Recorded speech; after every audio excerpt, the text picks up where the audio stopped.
बिस्मिल्लाहिर्रहमानिर्रहीम। Dear students, अब हम question number 15 exercise 3.3 first year mathematics start कर रहे हैं। फर्स्ट ईयर मैथमेटिक्स का एक्सरसाइज 3.3 का 15 क्वेश्चंस को स्टार्ट करेंगे। इससे पहले हम क्वेश्चंस करा चुके हैं। सो क्वेश्चन नंबर 15 है verify that a into B का transpose is equal to B transpose into A transpose if हमें गिवन है ए और बी मालूम है, गिवन है A is equal to 1 -1 2 0 3 1 matrix है ऑफ ऑर्डर 2 क्रॉस 3 का, and B is equal to 1 1 3 2 0 -1। B matrix है ऑर्डर 3 क्रॉस 2 का। बी का ऑर्डर है 3 क्रॉस 2 और ए का ऑर्डर है 2 क्रॉस 3। तो अपने वेरीफाई करना है, ये ट्रांसपोज की बराबरिटी है, ट्रांसपोज का लॉ है, ये प्रूव वेरीफाई करना है। A into B whole transpose is equal to B transpose into A transpose. तो अब इसके सोल्यूशन की तरफ आते हैं। सोल्यूशन है ए और बी मैट्रिक्स हमें गिवन है, ए और बी हमें मालूम है, दिए हुए हैं, हमने वेरीफाई करना है इस लॉ को। It mean left hand side को हल करना है, उसका आंसर इज इक्वल टू लेके आना है राइट हैंड साइड के। सबसे पहले हम फॉर लेफ्ट हैंड साइड, अब हम लेफ्ट हैंड साइड ले रहे हैं। अब लेफ्ट हैंड साइड में क्या है, ए इंटू बी का ट्रांसपोज है। तो पहला काम क्या है, ए जरा बी मैट्रिक्स मालूम करना है, ए इंटू बी का प्रोडक्ट ये हासिल करेंगे। तो ले ए इंटू बी, ए वर्ड से लिख लिया, इंटू बी वर्ड से लिख लिया। अब इनको मल्टीप्लाई करना है और प्रोडक्ट का लॉ वही है, ए जरा बी का प्रोडक्ट तब पॉसिबल होगा जब ए के कॉलम्स की तादाद इज इक्वल टू होगी बी की रोज की तादाद के बराबर। If number of columns in A is equal to number of rows in B, then product A जरा B पॉसिबल होगा। अब देखें A के पास हमारे पास A का ऑर्डर 2 क्रॉस 3 है, A के 3 कॉलम्स हैं और B की 3 रोज हैं। Number of columns in A वो 3 हैं, number of rose in B 3 हैं। वो शर्त पूरी हो रही है कि A के कॉलम B की रोज के बराबर हैं। अब हम इन्हें मल्टीप्लाई करेंगे। तो कैसे करना है, इस रो को मल्टीप्लाई करना है दोनों कॉलम के साथ। वही रूल है, रो का पहला मल्टीप्लाई होगा कॉलम के पहले नंबर के साथ, रो का दूसरा कॉलम का दूसरे से मल्टीप्लाई होगा, रो का तीसरा कॉलम के तीसरे से मल्टीप्लाई होगा। तीसरा सेकंड रो पे फिर ले आएंगे। अब इन्हें मल्टीप्लाई करें, ये 1 इंटू 1 मल्टीप्लाई होगा, 1 से 1 बचे आएगा, फिर प्लस -1 मल्टीप्लाई 3 -3 आएगा, फिर प्लस 2 इंटू 0 0 हो जाएगा। अब इनको ले आए सेकेंड कॉलम पे, 1 मल्टीप्लाई बाई 1 आंसर 1 आया, -1 मल्टीप्लाई होगा 2 के साथ -2, प्लस 2 इंटू मल्टीप्लाई होगा -1 के साथ, आंसर -2 आएगा। अब इसका सेकेंड रो को मल्टीप्लाई करें, 0 into 1 0, plus 3 into 3 9, plus 1 into 0 0 हो जाएगा। अब इस रो को सेकंड कॉलम से मल्टीप्लाई करें और यहाँ एलिमेंट आएंगे, 0 जरा 1 0, प्लस 3 इंटू 2 6, प्लस 1 इंटू -1 अब इन्हें सिंपलीफाई करें, ये 1 -3 -2 -2 -4 प्लस 1 -3 प्लस 9 6 -1 5 बचेगा। तो हमारे पास ये A इंटू बी का आंसर आया मैट्रिक्स का। अब हमने A इंटू बी का ट्रांसपोज लेना है, इस प्रोडक्ट मैट्रिक्स ए बी का ट्रांसपोज लें। सो A जरा बी का transpose is equal to, transpose बेटा कैसे लेते हैं, ट्रांसपोज लेने के लिए हम रोज और कॉलम्स को आपस में इंटरचेंज कर देंगे। सो A इंटू बी का ट्रांसपोज ये आएगा, ये जो रो थी इसे कॉलम वाइज लिख लें, -2 -3 रो थी, -2 -3 कॉलम बन गया, 9 5 सेकंड रो थी, 9 5 सेकंड कॉलम बन गया। इक्वेशन 1 कह दिया आपने, ये हमारे पास लेफ्ट हैंड साइड आ गई A इंटू बी का ट्रांसपोज। अब हम राइट हैंड साइड की तरफ आते हैं, उसे सॉल्व करते हैं। Right hand side is equal to है हमारे पास, ये देखें B transpose into A transpose है। अब हमारे पास ए और बी मालूम है, इनके डायरेक्ट ट्रांसपोज दे देते हैं। तो B transpose into A transpose लिखें, बी ट्रांसपोज बी का ट्रांसपोज ले लें। ये देखो ये हमारे पास जो कॉलम था इसे रो शेप में लिखें 1 3 0, यहाँ कॉलम थी, अब यहाँ लिखे रो शेप में 1 3 0। अब इस तरह सेकंड कॉलम को सेकंड रो बना दें, 1 2 -1 है, अब यहाँ लिखे 1 2 -1 रो की शेप में आ गई। ये हो गया B transpose into A transpose. A मालूम है, लेन का ट्रांसपोज। अब ये हमारे पास जो रो थी कॉलम वाइज लिखें 1 -1 2 1 -1 2 कॉलम हो गया। सेकंड रो 0 3 1, इसे लिख लें 0 3 1 कॉलम की शेप में। ये हो गया ए का ट्रांसपोज। अब बी ट्रांसपोज और ए ट्रांसपोज दोनों आपके पास आ गए। अब अगला काम इन्हें मल्टीप्लाई करना है। अब इन्हें मल्टीप्लाई करें, जैसे आपने पहले ए तरह भी मल्टीप्लाई किया था, अब इस तरह इन्हें भी मल्टीप्लाई करना है आपने। तो ये देखें हमारे पास अब ये रो मल्टीप्लाई होगी कॉलम के साथ, 1 × 1 1 प्लस 3 × -1 -3 0 × 2 0। इस तरह इस रो को सेकंड कॉलम से मल्टीप्लाई करें, 1 × 0 0 प्लस 3 और 3 9 प्लस 0 × 1 0। और ये सेकंड रो मल्टीप्लाई करें दोनों कॉलम के साथ, 1 × 1 1 प्लस 2 × -1 -2 -1 × 2 -2। अब इसको ले आए सेकंड कॉलम के साथ, 1 × 0 0 प्लस 2 × 3 6 -1 × -1 आया। अब इन्हें सिंपलीफाई करें, इज इक्वल हमारे पास आएगा 1 -3 -2, यहाँ 9 बचेगा, 1 -4 -3 6 -1 5 आया। इसे इक्वेशन 2 का नाम दे दिया। पहले लेफ्ट हैंड साइड का आंसर इक्वेशन 1 था, राइट हैंड साइड के आंसर को इक्वेशन 2 का नाम दे दिया।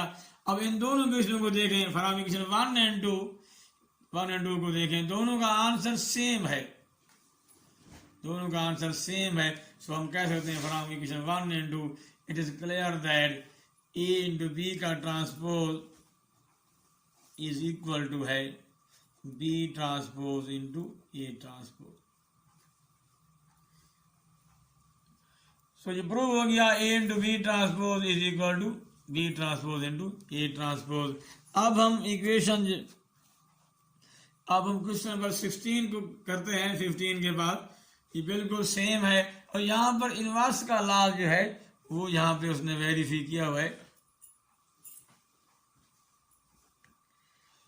क्वेश्चन नंबर 16 को हम नेक्स्ट वीडियो में करेंगे, अब हम ये कर चुके हैं। सो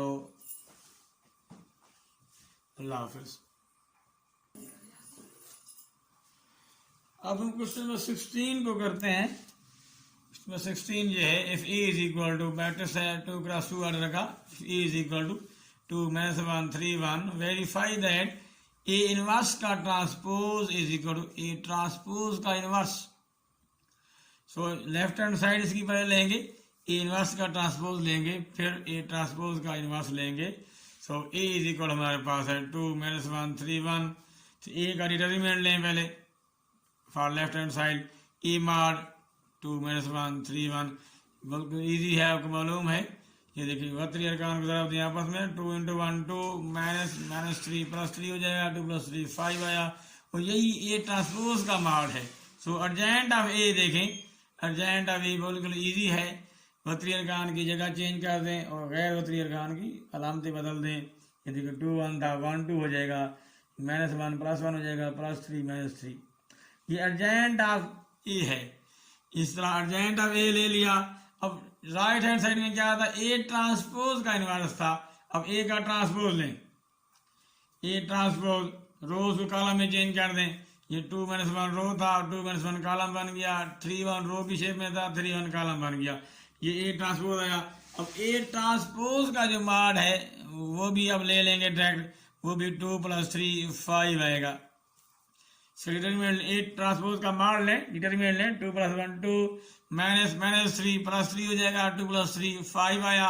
अब अर्जेंट लें, अर्जेंट ऑफ ए ट्रांसपोज बिल्कुल सेम है, वक्री अरकान की जगह चेंज करें, 2 1 1 2, वक्री अरकान की जगह चेंज करें और गैर वक्री अरकान की अलामतें बदल दें, 3 माइनस हो जाएगा, -1 प्लस हो जाएगा। तो ये अर्जेंट ऑफ ए ट्रांसपोज है, दोनों के अर्जेंट भी ले लिए। अब ए इनवर्स का ट्रांसपोज, अब ए इनवर्स का फार्मूला बिल्कुल इजी आपको आता है। ए इनवर्स का फार्मूला इज इक्वल टू है, अब ए इनवर्स का फार्मूला आपको मालूम है, A inverse is equal to 1/, determinant of A into adjoint of A, ये ए इनवर्स का फार्मूला है। So A inverse is equal to आएगा 1/, ए का डिटर्मिनेंट ऑफ ए मालूम कर चुके हैं 5, 1/5 इंटू अर्जेंट ऑफ ए मालूम कर चुके हैं 1 1 -3 2, ये इनवर्स है। अब 1/5 मल्टीप्लाई करें तमाम मैट्रिक्स के एलिमेंट के साथ, तो 1/5 इंटू 1 1/5, 1/5 इंटू 1 1/5, 1/5 -3 1/5 इंटू 2 2/5, ये आपके पास ए इनवर्स आया। अब लेफ्ट हैंड साइड क्या थी, ए इनवर्स का ट्रांसपोज था। अब ए इनवर्स का ट्रांसपोज ले लें, ए इनवर्स का ट्रांसपोज, ये हमारे पास ये इसका ट्रांसपोज लें तो क्या होगा, रोज को कॉलम में चेंज करें, जैसे 1/5 ये रो कॉलम में बन गया, ये -3/5 2/5 रो थी कॉलम में शेप में लेके -3/5 2/5 इसे 1 का नाम दे दिया। ये आपके पास ए इनवर्स का ट्रांसपोज है। अब इस तरह दूसरा राइट हैंड साइड क्या थी, ए ट्रांसपोज का इनवर्स था। फॉर्मूला वही है, ए ट्रांसपोज का इनवर्स क्या होगा, ए ट्रांसपोज का इनवर्स इज इक्वल टू आएगा 1/, ए ट्रांसपोज का determinant into adjoint of A transpose, ये दोनों काम आप मालूम कर चुके हैं। सो ए ट्रांसपोज का इनवर्स क्या आया 1/, ए ट्रांसपोज का डिटर्मिनेंट भी 5 था, 1/5 into adjoint of A transpose, यही है 1 -3 1 2। अब 1/5 को मल्टीप्लाई करें मैट्रिक्स के तमाम एलिमेंट के साथ, तो ये हमारे पास आएगा 1/5 -3/5 1/5 2/5, इसी इक्वेशन 2 कहते हैं। अब देखिए फ्रॉम 1 और 2 को देखें, दोनों का आंसर सेम है, तो फ्रॉम 1 और 2 हम कह सकते हैं प्रूव हो चुकी है, left hand side right hand side के बराबर है। दैट इज हम कह सकते हैं कि यहाँ पर ए इनवर्स का ट्रांसपोज का जो आंसर है वो इज इक्वल टू है ए ट्रांसपोज के इनवर्स के बराबर। तो ये क्वेश्चन नंबर 16 भी आप पढ़ चुके हैं। अब इसके बाद जो है लास्ट क्वेश्चन जो है वो हम पढ़ेंगे, वो लास्ट क्वेश्चन को बल्कि हम पढ़ते हैं, लास्ट क्वेश्चन ये हम पढ़ रहे हैं क्वेश्चन नंबर 17। क्वेश्चन नंबर 17 के 2 पार्ट्स हैं। If A and B are non singular matrices show that A B का inverse is equal B inverse A inverse, ये इनवर्स का फॉर्मूला है। दूसरा पार्ट ए इनवर्स का फिर इनवर्स लेंगे इज इक्वल टू ए आएगा। यहाँ पे दोनों इनवर्स के फॉर्मूले हैं, इनवर्स का कंसेप्ट यहाँ पे यूज किया हुआ है। सो अब इनको प्रूव करते हैं। थ्योरेटिकल प्रूव है, ए बी मालूम नहीं है, प्रूव करना है। इफ गिवन क्या है, if A and B are non singular matrices then show that A B का inverse is equal B inverse A inverse. अब पहले को प्रूव करते हैं, इस तरह दूसरा प्रूव करेंगे। अब हमें मालूम है since A and B are non singular matrices then A inverse and B inverse exist. देखिए जब हमारे पास मालूम है कि मैट्रिक्स नॉन सिंगुलर होंगे तो इसकी ये डेफिनेशन का हिस्सा है, तारीफ का हिस्सा है कि मैट्रिक्स नॉन सिंगुलर होता है उसका इनवर्स भी एग्जिस्ट करता है। सो ए और बी नॉन सिंगुलर हैं, सो ए इनवर्स और बी इनवर्स दोनों एग्जिस्ट करेंगे। Also A into A inverse is equal identity है, is equal A inverse into A. याद रखें ए इंटू ए का इनवर्स जब जरब खाएंगे आपस में, इनवर्स आपस में, आंसर आइडेंटिटी आएगा। ए इंटू ए इनवर्स करें, चाहे ए इनवर्स पहले आ जाएगा, ए इनवर्स इंटू ए करें, दोनों हालतों में आंसर आइडेंटिटी आएगा। And B into B inverse, उसका आंसर भी आइडेंटिटी आएगा। B into B inverse is equal identity is equal B inverse into B. So अब हम प्रूव करना चाहते हैं ए बी का inverse is equal to B inverse A inverse. अब हमें मालूम है हमें प्रूव करना है कि ए बी का inverse is equal to B inverse A inverse है। ये तो एक और तारीफ में यहाँ लिख रहा हूँ, अगर हमें मालूम हो ए का इनवर्स बी के बराबर है, अब अगर मैं गिवन है, अगर हमने प्रूव करना है ए का इनवर्स बी के बराबर है तो ये प्रूव करेंगे ए जरा बी भी आइडेंटिटी है और बी जरा ए का आंसर भी आइडेंटिटी है, दोनों को इक्वल प्रूव करना है इज इक्वल टू आइडेंटिटी, तो इसलिए हम ये प्रूव करेंगे। अब यहाँ पे अब इसका इनवर्स ए बी का इसके बराबर प्रूव करना है, सो अब ए बी को इनको मल्टीप्लाई करें इनके साथ। देखिए जब ए का इनवर्स बी प्रूव करना हो, ए का इनवर्स बी प्रूव करना हो क्या करते हैं, ए और बी का प्रोडक्ट लेते हैं, ए जरा बी लिया फिर कम्यूट कर दिया, बी जरा ए लिया, दोनों का अगर आंसर आइडेंटिटी आ जाएगा तब प्रूव हो जाएगा ए का इनवर्स बी के बराबर है। इसलिए अब यहाँ ले रहे हैं तो consider A B into B inverse A inverse, फिर कंसीडर करेंगे कम्यूट करेंगे, फिर बी इनवर्स ए इनवर्स पहले आ जाएगा इंटू ए बी होगा। तो इसी तरह इस दोनों लॉ को हम हल कर रहे हैं। A B into B inverse A inverse is equal to set law use करें, वेक्टर चेंज करें, A into B B inverse इकट्ठे आ जाएगा इंटू ए, बी जरा B inverse identity A inverse A into A inverse आ जाएगा। तो देखो ए जरा ए इनवर्स हमारे पास जरा खाएंगे तो ये देखो इनवर्स यहाँ पे आ जाएगा, ये ए है, A into identity A inverse, ए जरा आइडेंटिटी ए आएगा, ए जरा ए इनवर्स फिर आइडेंटिटी आ जाएगा। तो आपके पास प्रूव हो गया इसका आंसर आइडेंटिटी। अगेन अब कम्यूट करें B inverse A inverse into A B, अब अगेन यूज किया सेट लॉ, बी इनवर्स बाहर आई गया, ए इनवर्स इंटू ए इकट्ठे हो गए into B, A inverse into A identity है, आइडेंटिटी जरा बी बी आ जाएगा, B inverse into B is equal identity, टू कह दिया। अब दोनों हालतों में प्रूव कर लिया आपने, जैसे ए बी भी आपने प्रूव किया आइडेंटिटी, अब कम्यूट कर दिया बी ए को भी आइडेंटिटी प्रूव कर दिया, तो दोनों प्रूव हो गए। ये भी सो लिखें फ्रॉम 1 and 2 हम प्रूव कर चुके हैं, from 1 and 2 it is clear that inverse of AB is B inverse A inverse, thus prove हो गया AB का inverse is equal to B inverse A inverse। so ये प्रूव हो गया। अब दूसरा पार्ट बिल्कुल इजी है, उसे हम करते हैं। दूसरे पार्ट के लिए हम आते हैं। दूसरा पार्ट क्या है, दूसरा पार्ट ये हमारे पास है,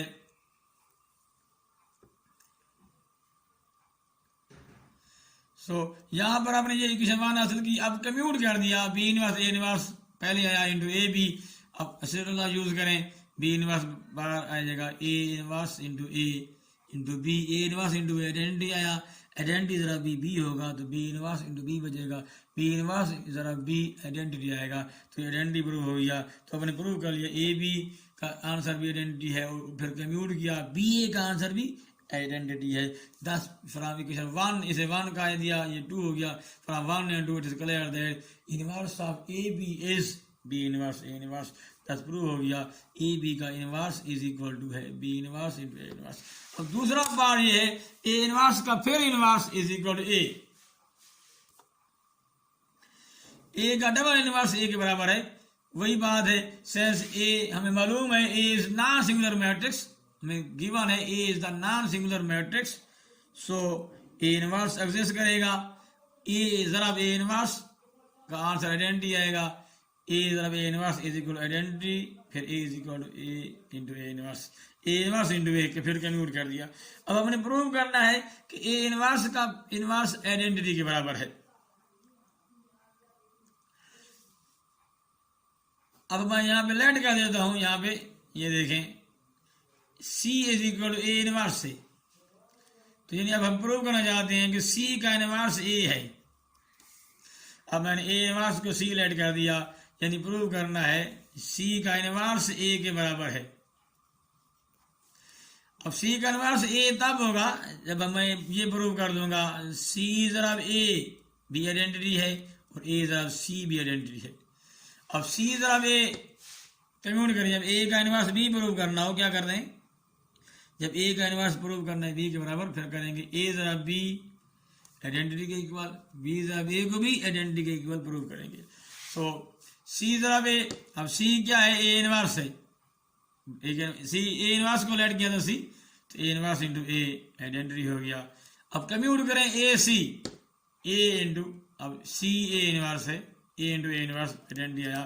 तो दोनों हालतों में हम प्रूव कर चुके हैं कि सी ए और ए सी दोनों आइडेंटिटी हैं, 10 प्रूव हो गया कि सी का इनवर्स ए है।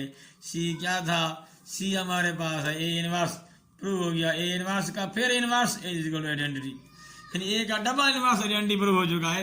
यहाँ पे देखिए हमें ये प्रूव करना है इसका इनवर्स ये है, तो क्या करेंगे इसे जरा देंगे एक साथ, ए इनवर्स जरा ए मालूम आइडेंटिटी होगा, तो ए जरा ए इनवर्स दोनों हालतों में इसका आंसर आइडेंटिटी आएगा, तो 10 प्रूव हो जाएगा। 10 प्रूव हो गया कि सी का इनवर्स ए है, यानी ए इनवर्स का इनवर्स ऑफ ए इनवर्स ए है, सो ए इनवर्स का फिर इनवर्स ले लिया वो ए हो गया। 10 आपका प्रूव हो गया। तो ये एक्सरसाइज 3 का लास्ट क्वेश्चन था, बिल्कुल पहले पार्ट की तरह है। सो ये आपके पास एक्सरसाइज कंप्लीट हो गई है। अब नेक्स्ट वीडियो में हम नेक्स्ट लेक्चर में एक्सरसाइज 3.4 लेके हाजिर होंगे। तब तक इसे आप देखते रहिए। अल्लाह हाफिज।